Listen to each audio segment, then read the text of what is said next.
Bonjour, rebonjour à tous. Merci pour votre participation à ce Jeudi TI. Aujourd'hui, nous allons vous parler de qualité des graines, car Terrinovia, comme vous le savez peut-être, réalise pour l'interprofession Terre-Univia un observatoire qui analyse la qualité des graines. Et ici, en l'occurrence, on va parler de la qualité des graines de colza, de tournesol et de soja. En quoi consiste cet observatoire? Sur quels critères repose cette analyse? Quels en ont été les derniers résultats? Hélène Tribouillois, chargée d'études en écophysiologie sur le colza, le tournesol et le soja de Terrinovia, va vous en dire plus dans quelques instants. Alors avant de lui laisser la parole, sachez que ce webinaire est enregistré. Vous pouvez donc le retrouver sur notre chaîne YouTube en replay. Et pendant la présentation, vous pouvez poser toutes vos questions sur le chat en live. Nous serons ensuite ravis d'y répondre. Hélène, je vous en prie, c'est à vous. Merci Stéphanie. Bonjour à tous. Je vais donc aujourd'hui vous présenter les principaux résultats de ces fiches qualité des graines de la récolte 2023 pour le colza, le tournesol et le soja. Donc pour commencer, une petite historique sur les observatoires qui ont été mis en place dans les années 90. Ils sont pilotés par l'interprofession Terre-Univia et ils sont mis en œuvre par l'Institut technique Terrinovia. Donc, ils existent, comme je vous le disais, depuis les années 90 pour le colza et le tournesol. Et pour le soja, c'est un petit peu plus récent puisque c'est depuis 2014. Donc, l'un des objectifs, c'est également d'assurer une représentativité des principaux bassins de production français des différentes cultures. Donc, par exemple, sur ces cartes, vous voyez à gauche les surfaces de production de soja en 2020 et dans les observatoires qualité des graines, on assure une certaine représentativité pour être certain d'avoir les principaux bassins de production représentés dans l'étude. Donc, on a notamment les bassins historiques, comme par exemple ici le bassin sud-ouest et le bassin est, mais aussi les nouveaux bassins, comme le bassin ouest qui est un peu plus récent et dont on assure également d'être représentatif dans l'étude. Donc, quels sont les objectifs de ces observatoires? Donc, tout d'abord, il s'agit principalement de caractériser chaque année la collecte en graines sur le territoire français sur des critères donc, de qualité, notamment physico-chimiques et certains visuels. Cela permet donc de constituer des références pluriannuelles sur un pas de temps long et ainsi capter les tendances d'évolution de la qualité. Cela permet ensuite d'informer les opérateurs de la filière sur cette offre en graines françaises. Et par cette étude aussi, on identifie les effets agronomiques, environnementaux et annuels qui influencent donc la qualité des graines. En résumé, on va chercher donc à comprendre et indiquer quels sont les principaux facteurs climatiques de l'année en question qui ont impacté les teneurs en huile, en protéines, ainsi que sur d'autres critères. Donc, comment est organisé cet observatoire de la qualité des graines? Donc, il y a plusieurs grandes étapes. Tout d'abord, on commence par un échantillonnage. Ça passe donc par des collecteurs qui sont sollicités donc, pour envoyer des échantillons de graines pour cette analyse. On récupère également de la part de certains laboratoires partenaires directement des résultats, notamment pour le colza et le tournesol. Donc, il s'agit, il y a une étape d'envoi de courrier auprès de ces collecteurs et de sachets pour recueillir les graines. Au bout de quelques semaines, quand on va faire une première étude en fait, de représentativité des échantillons déjà reçus en termes de représentativité donc, géographique, et il y a une phase donc, de relance ciblée sur les zones géographiques moins bien représentées pour qu'au final, dans l'étude, on assure cette représentativité géographique dont je vous parlais juste avant. Donc, la deuxième étape se passe au laboratoire d'analyse de Terrinovia à Ardon. Donc, il y a la réception des échantillons de graines, suivie donc de cette analyse physico-chimique des graines et certaines analyses visuelles. Ensuite, les résultats issus de ces analyses vont être traités de manière statistique et descriptive afin d'analyser les facteurs qui influencent la qualité annuelle et produire donc ces fiches de synthèse recto verso, comme vous pouvez voir un exemple. Donc, ce travail-là est réalisé par Terrinovia. Et ensuite vient donc l'étape de diffusion Donc, une diffusion assez large, notamment par les sites internet Terrinovia et Terunivia, une diffusion auprès des collecteurs, des administrateurs, de certains groupes de travail interprofessionnels. Et il y a également une restitution qui est faite des résultats individuels aux opérateurs. Donc, quels sont les principaux critères qui sont mesurés? Donc, on en a un certain nombre qui sont communs à toutes les cultures. Donc, il s'agit du taux d'impureté, la teneur en eau des graines, la teneur en huile et la teneur en protéines. Et puis, certaines analyses sont plus spécifiques pour certaines cultures en fonction des objectifs et des attentes de la culture. Donc, pour le colza, on va également doser la teneur en glucosinolate, donc un facteur antinutritionnel, la teneur en acide linolénique. Donc là, ça va être en fait un profil d'acide gras. Pour le tournesol, on va aussi regarder donc l'acidité oléique, donc l'acidité de l'huile, et la teneur en acide oléique. Et pour le soja, on analyse également le poids de 1000 grains, ou PMG, et le pourcentage de graines vertes. Donc ça, c'est un des critères visuels qui est mis en place depuis 2022. Et sur ces trois cultures, on reçoit, par exemple, en 2023, entre 100 à 450 échantillons pour effectuer cette étude. Donc maintenant, quelques petits éléments sur la production et la synthèse de l'huile et des protéines dans les graines. Donc tout d'abord, ce sont les principaux critères d'intérêt, la teneur donc en huile et en protéines, puisque c'est un critère qui rentre dans l'estimation de la production globale d'huile et de protéines sur un territoire, puisqu'ensuite les deux autres critères étant le rendement et la surface. D'un point de vue physiologique, donc la synthèse de l'huile dans la graine provient majoritairement en fait de la transformation d'assimilats photosynthétiques à partir de la phase de floraison. Donc c'est vraiment le processus de photosynthèse qui va permettre ce process de fabrication de l'huile dans la graine. Alors que pour la synthèse des protéines, c'est un processus un petit peu différent puisque c'est plutôt un phénomène de redistribution de l'azote qui a été stocké dans les feuilles par la plante, donc vers les graines lors de la phase de maturation des graines. Et ce qui est également important à retenir, c'est qu'il y a un fort antagonisme entre cette teneur en huile et en protéines, puisque l'accumulation de l'huile est fortement et négativement corrélée à la teneur en protéines. Plus on a d'huile dans une graine, moins elle va avoir tendance à avoir de protéines. C'est ce qu'on voit également sur ce graphique, qui est illustré ici dans l'exemple d'une graine de colza.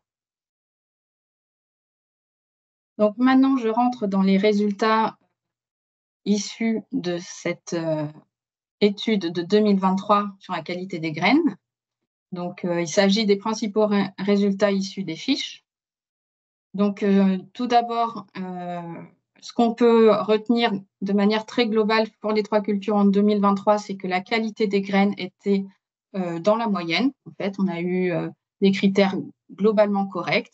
Il y a eu mieux, mais on reste dans du correct, très proche des moyennes, en fait. Alors, sur les critères d'impureté et de teneur en eau, sur ces graphiques, il y a pour les trois cultures, donc colza, tournesol, soja, avec à chaque fois l'année en question en haut, 2023, puis les 5 dernières années à la suite. Donc, ce qu'on peut voir au niveau des impuretés, c'est que le colza, cette année, a eu un niveau d'impureté un petit peu plus élevé que les années précédentes. Principalement, ça s'explique par des conditions de récolte pas forcément optimales et certains niveaux d'adventice qui ont donc induit un petit peu plus d'impureté dans le colza. En revanche, pour le tournesol et le soja, on est sur des valeurs moyennes proches des moyennes quinquennales et on reste en dessous des normes des 2%. Pour le colza et le soja, par contre, on est un petit peu plus élevé sur un tournesol comme chaque année. Pour la teneur en eau, pour les trois cultures, on était globalement sur des teneurs en eau légèrement en dessous des moyennes, ce qui s'explique en fait par le fait qu'on a eu des récoltes qui ont été faites dans des conditions plutôt sèches, bien qu'on ait eu certaines pluies dans certains secteurs, qui ont apporté un peu de variabilité. Donc maintenant, concernant le colza, donc comme je vous le disais, on est sur une année avec une qualité des graines dans la normale. Pour la teneur en huile moyenne, elle était correcte, autour de 43,3%, donc proche des moyennes quinquennales qui sont à 43,5%, ce qui induit en fait qu'on a eu 98% des échantillons qui respectent donc la norme de commercialisation, qui est fixée à 40% d'huile. Cela s'explique en fait par le fait qu'on a eu des conditions climatiques qui ont été globalement favorables sur l'ensemble du cycle du colza. On a eu un rayonnement qui était correct au printemps, ce qui a permis en fait une relativement bonne accumulation d'huile dans les graines et une durée de floraison correcte. On note sur ces cartes en fait la variabilité qu'on peut avoir en fonction des départements. On voit par exemple que pour la teneur en huile, on a eu sur la façade atlantique nord-ouest des teneurs en huile un peu plus élevées, principalement liées au fait qu'on a eu un bon rayonnement au printemps dans cette zone-là et des températures douces qui ont induit une floraison assez longue. Quelques autres indicateurs, toujours sur le colza, donc des teneurs en protéines des graines qui étaient dans la normale également, 38,9% en 2023 et 38,8% étant la moyenne des 5 dernières années, et des teneurs en glucosinolate à 14,9 micromoles par gramme, qui étaient donc en dessous des moyennes quinquennales à 15,7, ce qui indique donc sur ces deux critères une bonne qualité nutritionnelle des tourteaux pour 2023. Donc, je passe maintenant aux principaux résultats du tournesol. Donc, on a eu également une teneur en huile qui était proche de la moyenne, une teneur moyenne de 44,4% pour 2023 et une moyenne quinquennale à 44,8%, donc légèrement en dessous, mais on était au-dessus de plus 0,5 points par rapport à l'année 2022, où on a eu un été particulièrement sec en 2022. Ce qui amène donc à 61% des échantillons qui satisfont la norme de commercialisation qui est à 44%.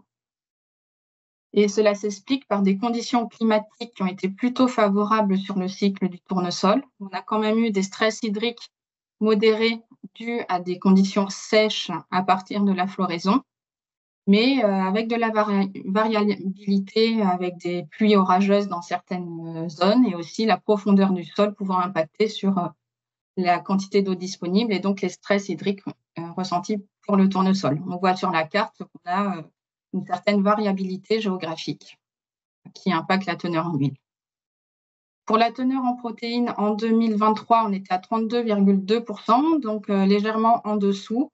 Notamment, cela peut s'expliquer par une relation inverse avec l'huile, puisqu'on était un petit peu plus haut sur l'huile. Donc, en général, voilà, on est un petit peu plus faible sur les teneurs en protéines. D'un point de vue qualité de l'huile en 2023, donc on a une bonne qualité.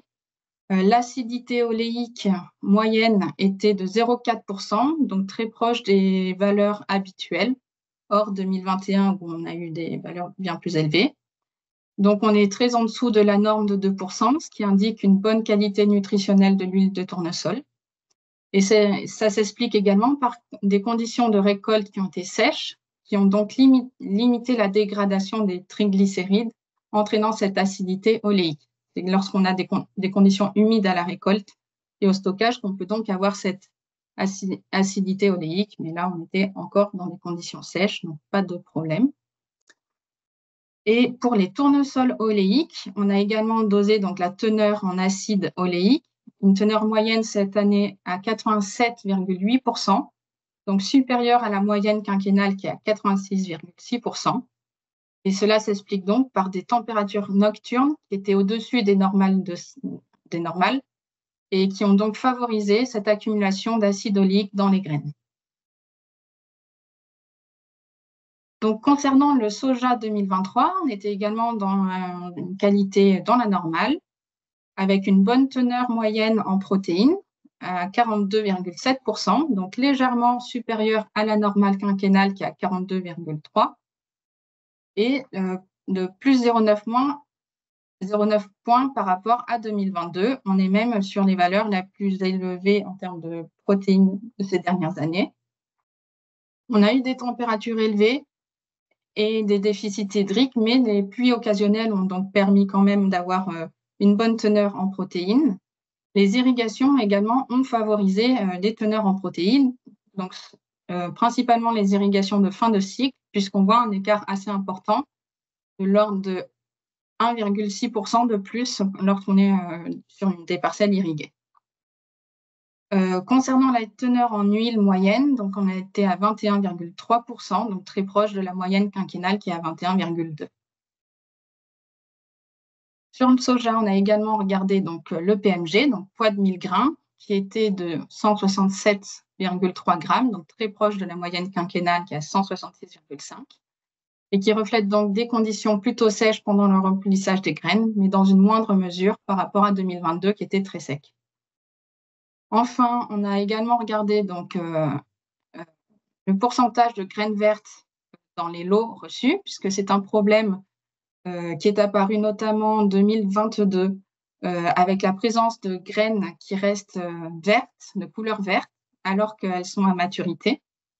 Et ça s'explique en fait lorsqu'il y a des pics de chaleur importants pendant la maturation des graines qui probablement bloquent l'activité des enzymes appelées chlorophylase qui dégradent en fait cette chlorophylle au moment de la récolte et qui donc si les températures sont trop élevées, ne peuvent pas faire ce travail de dégradation de la couleur verte. Donc en 2023, on n'avait plus que 14% des lots qui contenaient plus de 1% des graines vertes, en net recul par rapport à 2022 où on était à 60% des lots. Donc pour conclure, là je vous ai présenté quelques résultats, donc les principaux résultats des 3 fiches en question. Vous pouvez retrouver donc l'intégralité des autres critères et des autres analyses sur ces fiches recto verso qui sont disponibles donc sur les sites internet de Terre Innovia, Terre Univia. Il y a également chaque année des fiches qui sont éditées sur d'autres cultures comme le pois, la févrole, la lentille, le pois chiche et le lupin. Et ensuite, ces fiches sont également envoyées donc, à tous les collecteurs et diffusées dans des groupes de travail thématiques et interprofessionnels. Donc, je vous remercie pour votre attention et j'en profite également pour remercier les différents collègues participants à ce travail et également aux laboratoires partenaires nous envoyant des données et aux collecteurs des graines qui envoient bien sûr les échantillons. Merci beaucoup Hélène. Alors je vous ai mis les liens sur des fiches de notre site internet, donc pour les 3 cultures. Pareil sur notre chat, vous pouvez accéder directement aux fiches et les télécharger gratuitement. Est-ce qu'il y a des questions? Alors je vois 2 petites questions. Alors une, Hélène, qui était au tout début de ton intervention, où tu parlais de corrélation antagoniste. Oui. Ouais, et en fait, la question, c'est cette corrélation antagoniste, et est-ce qu'elle est aussi vraie en soja? Alors, en soja, généralement, c'est quand même une relation qu'on trouve de manière globale dans les principales graines contenant de l'huile, en fait, à forte dose, donc tournesol et colza. Soja, je pense qu'on doit avoir dans les grandes lignes ce genre de mécanisme, mais ça serait à approfondir et regarder de manière plus précise. D'accord, très bien. Et une deuxième question, le souci de graines vertes existe-t-il chez d'autres espèces? Alors là, je ne sais pas. C'est vrai qu'on l'a plutôt attribué au soja ces dernières années. Ça avait été rencontré vraiment lors des canicules, en fait. Après, sur les autres protéagineux, je ne sais pas. Il faudrait peut-être demander à Véronique Biernès, notre experte des protéagineux. Oui, tout à fait. Oui, si effectivement, vous pouvez envoyer un petit message et on vous mettra en contact avec Véronique Biernès. J'ai d'autres questions. Avez-vous effectué des tests de FG pour les graines vertes de soja? Des tests de quoi? Alors, j'ai FG. FG, c'est un acronyme. C'est FG. faculté germinative, pardon. Ah oui. Oui, Non, merci. dans ces qualités-là, on ne s'intéresse pas du tout aux facultés germinatives des graines. C'est vraiment sur la composante, en fait, teneur en huile, en protéines et physico-chimique et visuelle, mais pas du tout sur l'aspect semence et germination, en fait. Merci. Et alors, sur la question précédente, sur les autres espèces par rapport aux graines vertes, alors Véronique, qui suit le, le webinaire, a répondu, donc il peut y avoir des graines vertes en pois. Voilà. Ok. Et donc, une autre remarque de Véronique, les graines vertes en pois sont plutôt liées à des problèmes de prolongation du cycle lorsqu'il y a des pluies près de la récolte. Est-ce qu'il y a d'autres questions? Non, pas pour l'instant. Alors, déjà, alors moi j'avais quelques petites questions en plus. Alors, on a parlé tournesol. Qu'est-ce qu'un tournesol oléique? Oui, donc les tournesols oléiques, il s'agit en fait de variétés de tournesols sélectionnés en fait pour leur Mm. teneur en huile, pardon, en acide oléique plus important. Mhm. Donc on va être autour de 75% sur cet acide Mhm. oléique, alors qu'on est plutôt autour de 30% sur un tournesol classique. Donc c'est vraiment pour cette recherche en fait de richesse en cet acide teneur en acide oléique qu'on a des variétés qui sont développées en D'accord, ce sens. En fait. d'accord. Parfait, merci. Et alors, je fais référence donc à la carte qui est sur la diapo 12. Qu'est-ce qui entraîne la variabilité entre les départements pour la teneur en protéines du soja? Alors oui, sur cette carte, en effet, on voit certains départements en jaune avec des teneurs en protéines plus faibles.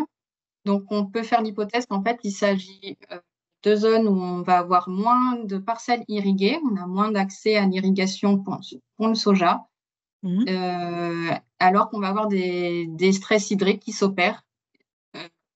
Donc, ça va impacter négativement les teneurs en protéines. Contrairement, par exemple, au sud-ouest, où on sait qu'on peut avoir des stress hydriques, enfin, des fortes chaleurs, mais on va avoir plus facilement recours à l'irrigation, ce qui peut expliquer donc cette variabilité aussi sur ces cartes. Parfait, merci beaucoup. Et enfin, quand paraissent ces fiches? Donc, ces fiches, elles paraissent au fil de de l'année? Oui, Oui, au fil des l'an, on a un objectif d'environ 4 mois après la récolte de chaque culture d'avoir d'accord. la fiche, mais du Mhm. coup, pour le colza, ça sera plutôt fin d'année, autour de début décembre, et après, on va avoir le tournesol début janvier, début février, pardon, et après le soja fin février, à peu près. Ouais, le temps de traiter tous les chiffres et de les analyser, oui. Mm. Voilà. Et puis, il y a aussi les autres cultures dont je n'ai pas parlé aujourd'hui, mais qui sont également traitées par le laboratoire Ardon. Donc, il y a un ordre de Ouais. parution sur toute l'année de ces Oui, fiches. oui, bien sûr. Et d'ailleurs, il y a des jeudis TI sur cette année sur tous les observatoires et sur toutes les espèces. Parfait. Est-ce qu'il y a d'autres questions? Oui, j'en vois une. Avez-vous des différences de déhiscence d'une année à l'autre en lien avec un élément environnemental?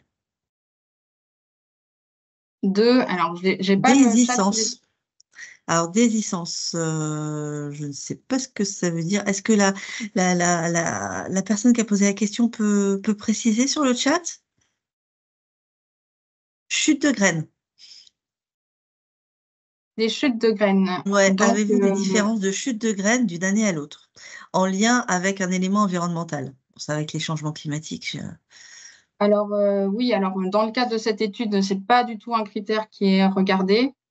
Donc là, c'est plutôt les ingénieurs régionaux qui vont faire remonter ce genre de Mm, problème. Mais en effet, quand on est sur des fins de cycle, avec notamment des pluies suivies d'une période de sécheresse et de nouveau des pluies, on peut avoir des phénomènes d'éclatement de gousses, par exemple de soja, plus fortes c'est ça, lorsqu'on va Véronique. avoir cette alternance de température Ouais, élevée et de pluie, comme on a pu avoir ces 2 dernières années, par exemple. c'est ça. Mais Oui, c'est oui. pas noté Mm. de manière systématique dans le cadre de ces études-là. Véronique, donc Véronique Biarnès complète avec oui, des gousses qui s'ouvrent, en fait, c'est ça. Hein. Ouais, parfait. Parfait, parfait. Bah, écoutez, merci beaucoup. S'il n'y a pas d'autres questions, bah, je vous remercie. Merci beaucoup Hélène. Merci. Merci Véronique pour les compléments. On espère que ce webinaire vous a intéressé. On vous donne donc rendez-vous pour le prochain, le 13 juin, pour parler de la qualité des graines encore, mais cette fois sur la lentille, le pois chiche et le lupin. Et pour que vous puissiez avoir tous les résultats de la qualité des graines. N'oubliez pas, vous pouvez retrouver ce webinaire sur notre chaîne YouTube et n'hésitez pas à le liker et à le partager sur tous vos réseaux. Et bah, je vous souhaite une très très bonne après-midi et à très bientôt pour le prochain Jeudi de TI. Merci beaucoup Hélène. Merci à Merci. tous. Au revoir.